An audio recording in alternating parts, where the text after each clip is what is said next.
we don't want to make this show an endless series of depressing facts, but we can't resist telling you that sexual assaults, as predicted, have skyrocketed in New York City. The NYPD recorded a 322% increase in sex assault from March 29th to April 4th.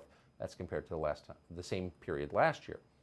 Rapes are also much more common in every single borough. Midtown South, that includes Times Square, has seen a 400% increase in rapes since last year. You'd think this would be a big story. It's not.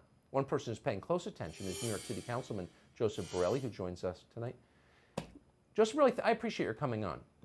This seems like if you cared about women's lives, and I think most of us do, you'd be really concerned about a 400% spike in rapes. I haven't read one story about this. Why?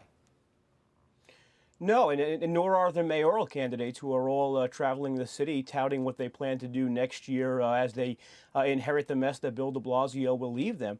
But listen, Tucker, if you're looking to rationalize this, you have to realize that the rise in crime is not really a bug in the system. It's a feature. For 18 months, New York's woke Democrats have systematically eroded criminal justice and empowered criminals. It was bail reform. It was defunding the police.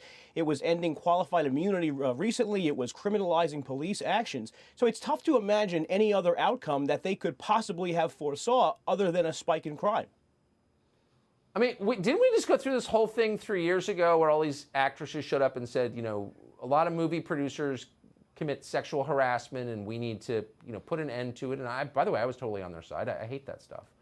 Where are all the organized feminist groups when you see a 400% spike in rape in a single police district in the middle of Manhattan? Why aren't they saying a word?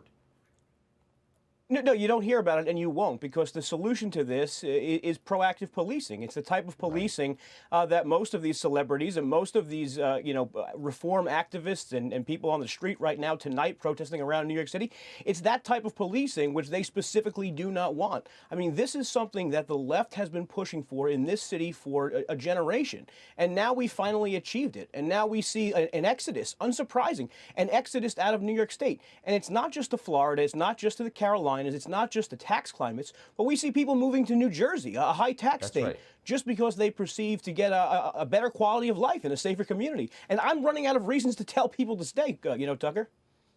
That's such a smart point. We act like people respond only to economic forces, but actually people will pay a lot in taxes if it's safe and happy and nice and they like their neighbors.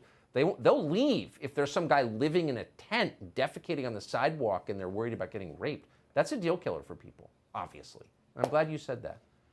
Councilman, thank you very much. Joseph Borelli of New York. Thanks, Tucker.